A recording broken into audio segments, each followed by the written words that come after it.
Yaani mtu mmeenda kula huko chakula, sijui mmeenda kununua kisinia huko cha 30,000 mmekula, eti tu kwa sababu siku hapo au mlinipigia simu sikuokota, unashindwa tu unicheki uniambie bwana tulienda kula tukanunua kisinia cha 30,000 wewe ukuwepo.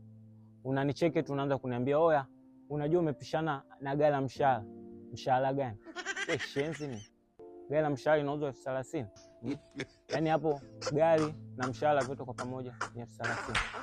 Kwa maana yake gari 15,000 na mshahara 15,000. Mshahara wa nani? Au mshahara wa ndugu zako? Na hilo gari la 15,000 ni gari la nani? Au gari la Juma Jiji?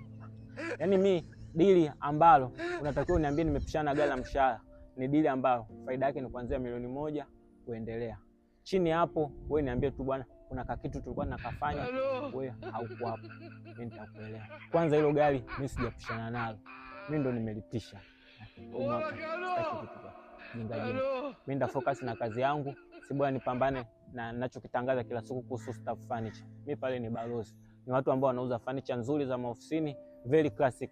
Wako na Manga, Mbuyuni. Fikeni hapo mkachague furniture za maofisini. Sio unaniambia ujinga.